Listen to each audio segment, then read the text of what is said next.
What's up guys, Ryan here from Mud Gunner, and today I have a pretty cool gun to show you, or a few guns to show you, but I want to show you what I picked up today.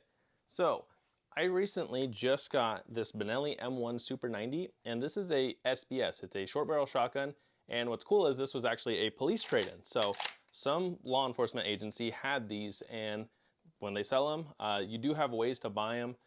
There's some online distributors that will sell police trade-in guns, so that's kind of how I went about getting this one. But yeah, this is a police trade-in Benelli M1 Super 90 SBS. It has a 14-inch barrel. Does require a $200 tax stamp because it's a short barrel shotgun. For it to not be a short barrel shotgun, it would have had to have an 18-inch barrel. I know there's those gray area shotguns like the Mossberg Shockwave or the Remington TAC 14, where they have a 14-inch barrel and then kind of like a bird's head grip.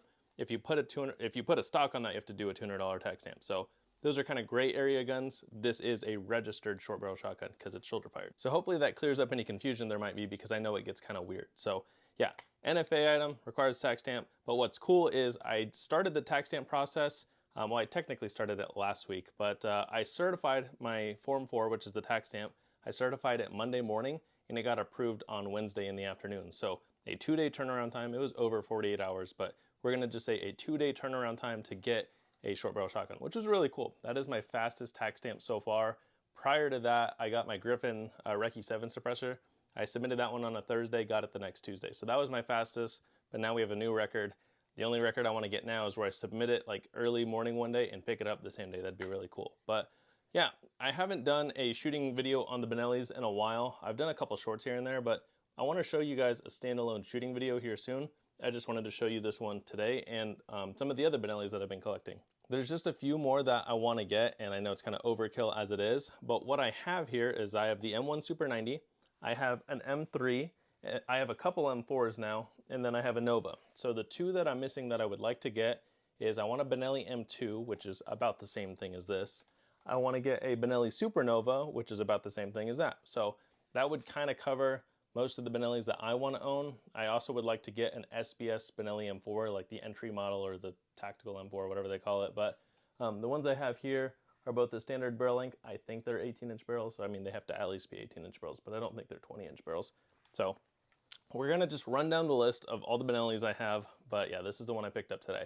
So again, factory SBS. It does have what looks to be a +2 here. I haven't even loaded it up with ammo. I just got home with it. So I'm going to say this is a 5 or 6 round shotgun. I will put in the description what it is because I'll load it up after this. But yeah, it's in pretty good shape. You notice it has this pretty beefy OD green sling here. And this is just how it came from the department. What's kind of cool is it's actually ambi. So if you notice the bottom ring right here, it goes in right there. But then you have an extra clip right here. So I could put this on that side and run it right or left-handed, which I'm right-handed, so that's why it's on the other side. I don't know if I want to leave this on there because it's pretty obnoxious, but it's actually comfy. It kind of smells like sweat, so whoever had this was probably stinky, but that's okay. The gun is in great shape, so it does have a little bit of wear right here. It looks like from whatever rack it's in, because there's actual metal gone, but it's only in one spot on the lower of the receiver right here, and then there's a little bit on the top. So my thought is maybe it was pressed in a rack and locked in right there, and then maybe just rattling in a car or something, it just rubbed it down. But the rest of the finish is in good shape. Internally, it looks really clean. So yeah, I'm really excited to shoot this here soon. So I'll probably try to shoot it this weekend, get that video up for you guys here in a couple weeks. But yeah, so the M1 Super 90, it's a semi-auto shotgun. It uses their inertia-driven system. So it requires, recoil, and it kind of requires a heavier load from what I've read.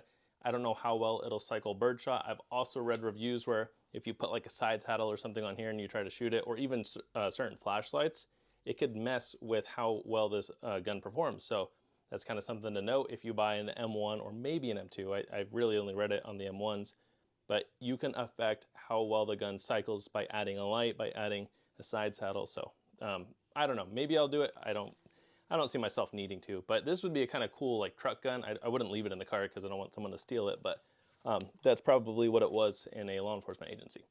So that is the M1. The M2 is basically the same thing. They did a cryo barrel, which was frozen at -300 degrees Fahrenheit to make it shoot a better pattern. That's what Wikipedia said. I was looking up the difference between the M1 and the M2. I'd still like to get an M2. I don't care for it to be an SBS, but just an M2 to have the 1 through the 4. And then we will go to the M3. Actually, we'll go to the Nova because this is the only pump, the straight up pump. So the Nova is just a pump action shotgun. They have the Nova and the Supernova. I always thought the Supernova was better because it allows 3.5-inch shells, but this Nova says it'll shoot 2 3/4 inch all the way up to 3.5-inch shells. So off the top of my head, I don't know the difference between the Nova and the Supernova, but yeah, this is a Nova. And right now, these are actually pretty inexpensive on the used side. You can find them in like the $200 or $300 range. So I wanted to get one. I want to get a Supernova at some point. I haven't shot this yet either, but it's got the ghost ring sights. You'll see a couple different sight setups on the Benellis. So I like the ring, like the rear, I don't know if it's called ghost ring, but it's got the ring on the back and then just the standard front sight. So I like this setup because the other ones are just like traditional iron sights where you have like a little U-notch and then like a bead on the front. So I like that both of these have what I consider the ghost ring sights. So that's the M1 Super 90, the Nova. Now we'll kind of go to the odd one. This is the Benelli M3. So I guess it's the same inertia-driven design from the M1, M2, and M3. So works the same way. Now the difference between the M3, you'll notice it kind of looks like a Benelli M4, like this one right here. But one of the main differences is the operating system because it's inertia-driven. We'll talk about that one in a second. The other difference between this, and I'm not a pro at this yet, but if I twist this, I can pump it. So this is both a semi-auto and a pump action shotgun. What are the pros of that? Well, I know if you're running shells that will not cycle semi-auto because it's a little bit more finicky, you have the pump action option. But yeah, where it stands in today's day and age, I think you should either go with a semi-auto or you should either go with a pump. This is just kind of a cool shotgun. It's a lot better performance-wise than the SPOS 12, but it does not look as cool as the SPOS 12. I still want to get one of those. They're just ridiculously expensive and they're not super practical. So yeah, and it locks back because there's no shell in there. So, and you see it goes forward, but I can pump it. And then I can also lock it forward, and then now it's just back to semi-auto. So, very cool. I did a short shooting this, a YouTube short, comparing this and the M4, but we'll do a complete standalone video. I have a question. Do you guys want to see a video where I shoot all these minus the M2? Because in my head, I wanted to do an M1 through 4 comparison, but I'm missing the M2. So, and I don't see myself getting an M2 anytime soon. So would you guys like to see the M1, 3, and 4, or 4s? Comment down below. And the Nova. The Nova is cool too. But yeah, I do kind of want to do a Benelli day. But yeah, that's the M3. And the M1 Super 90 came out in 1986. The M2, I'm not sure. The M3 was like 1989. And they're still, well, I don't know if this one's still in production. The M3 is still in production. And yeah, they're proven design shotguns. Nova came out in early 2000s. The M4 came out in, I think, 1998, and it won the military contract, and they sent like 20,000 to the Marine Corps in the early 2000s, or yeah, I think around 2000. And yeah, that's one of the most popular shotguns in the world. So, or specifically by Benelli, because obviously Remington and Mossberg make good stuff too. But yeah, this is my main M4, or what was my main M4. I picked that one up a few weeks ago. And this is the Benelli M4 H2O. So it is the Marine Magnum shotgun. This is one of the older ones where, I don't know what the finish is, but it's kind of like a nickel finish. The modern H2O models are like a titanium Cerakote. So I like the old finish better. I do think it would last longer. I don't really do much with it, but yeah, the new ones are a titanium Cerakote if you're trying to find an H2O M4. I did a video on this on how to ghost load a Benelli M4 like 6 or 7 years ago, so this was on my channel early back then. But yeah, since then I've changed a couple things on it. So these come with a polymer handguard, and it's not the greatest for adding anything. A couple weeks ago, I added this. This is the Midwest Industries handguard. Someone sold it to us used at the store I work at, and I put it on, haven't done much with it. It has this little single shell holder right here. I've never shot with one of these on there, so I just thought it looks cool. But yeah. Other thing is, when you add a light, but prior to this, now it's going to be way easier for me to add a light because I have M-LOK. I didn't ever have a way to add a light to this. It just wasn't practical. There's some ring setups that you can buy where it'll put it back here. My buddy sold me this setup a few years ago for 40 bucks. It's kind of a unique design. I've never actually used it for what it's for, but I replaced the factory, I forget what this part's called, but just the cap that screws on and holds everything together. I replaced the factory one with this Steiner Mark 7. This is actually a light that goes on the Benelli M4. They're discontinued, and you're going to see why here. Look, to put this on, you have to put your hand in front of the muzzle, and I mean, chances are you're already going to leave it on if you need it for whatever purpose. But to turn it on, you also have to turn it on in front of the muzzle. So I just turned it on while screwing it on. So look at this. if I wanted to use this for a defensive setup, which it's already long as it is, I want to get a shorter stock because the length of pull on this stock is absolutely insane. That's the factory one. If I want to turn on my light, I have to get in front of the muzzle with a potentially chambered shotgun and then turn on the light. And now you have a really long light. So not practical at all. I can see why they discontinued it. I'm going to keep it just because I got it for $40, but I don't think I'm going to shoot with it on there because obviously the muzzle blast, it's going to not destroy the light, but it's going to blast the light. So I leave this on there just because it's not hurting anything. But yeah, now that I have this on there, I will add a modern light. And then at one point I had an RMR and then I swapped it out for the Trijicon SRO because I think it looks cooler. So yeah, this one's coming along. I just want to add a more modern light on the M-LOK handguard here.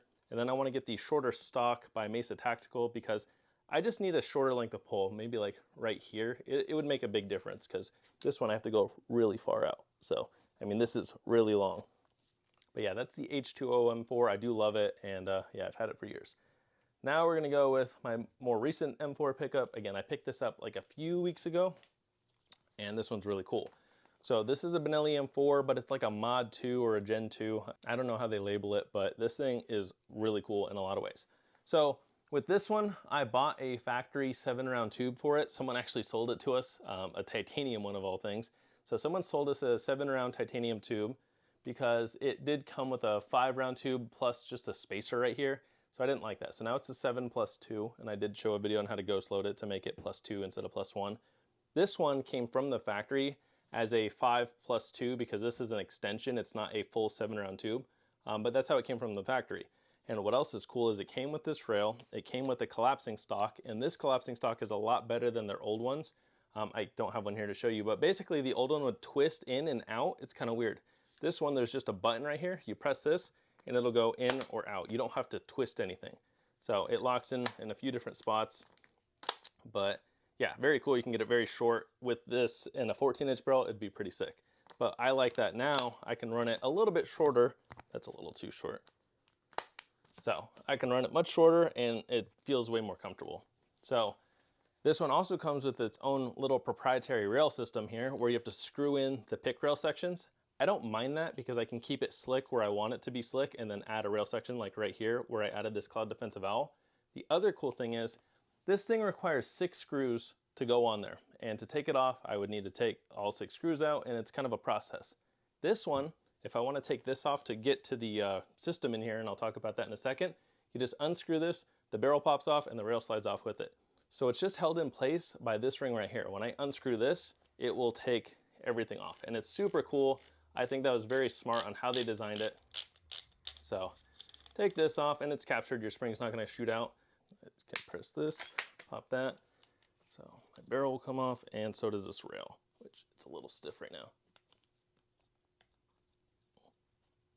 So check that out. I had to apply a little bit of pressure. But yeah, so my barrel comes out, and then see how this is just free moving? So it's just held in by like the friction of tightening that on there. So I really like that. It makes it very easy to get to the system. So cool design. Where that one, it's a process to take on and off. So let me put this back on.